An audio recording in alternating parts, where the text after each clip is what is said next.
Oborozuki, les rayons lunaires qui filtrent à travers les nuages. Littéralement, le terme serait composé du caractère sino-japonais de la lune Tsuki, accolé à celui de ce qui est flou ou vague Oboro, donc qu'on pourrait traduire grossièrement par la lune floutée.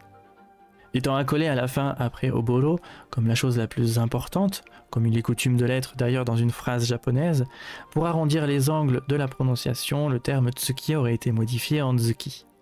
Quant à l'expression en elle-même, elle fut énormément utilisée en tant que mot saison, ou kigo, pour désigner le printemps dans les waka, la poésie japonaise. Probablement dû au fait qu'il était plus aisé de voir la lune au sortir de l'hiver, où les nuages devenaient éparses, quand, au contraire, pour le festival Tsukimi, littéralement le voir la lune, elle se drapait d'un voile épais de nuages à l'entrée de l'automne. Mais ce n'est pas tout, il existerait d'autres termes pour désigner cet état de la lune perdu dans le brouillard.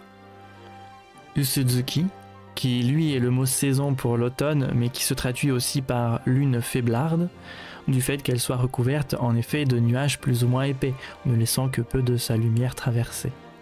Ou encore Awazuki, qui est aussi un mot saison pour le printemps, pour le coup, et se traduirait par lune claire, très légèrement voilée. Ainsi, quand vous vous retrouverez dehors dans la nuit, qu'il fasse froid ou non, rêvassez parfois vers la lune et pensez-y. Vous y trouverez sûrement quelques réconforts, c'est certain. C'était le petit Kannushi. À bientôt et matane.